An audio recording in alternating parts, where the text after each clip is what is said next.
Hi అండి, welcome to my channel. ఈరోజు అయితే పంట కాలాల గురించి తెలుసుకుందాం. జనరల్గా ఎండాకాలం, వర్షాకాలం అట్లా పంటలు పండిస్తారు కదా, వాటిని రబీ పంటలు, ఖరీఫ్ పంటలు, జైద్ పంటలు అంటారనమాట.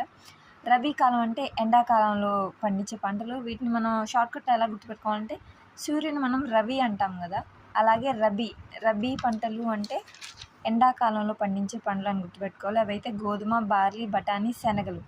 వీటిని అయితే అక్టోబర్ నుంచి డిసెంబర్ మధ్యలో విత్తుతారు.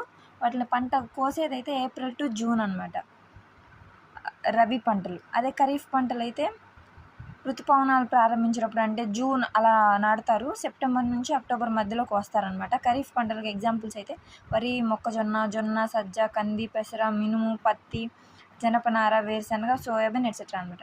మన ఇండియాలో ముఖ్యంగా పండించే పంటలు అయితే వరి పండించే ప్రాంతాలు అస్సాము, పశ్చిమ బెంగాల్, ఒడిశా దగ్గర ప్రాంతాలు, ఆంధ్రప్రదేశ్, తెలంగాణ,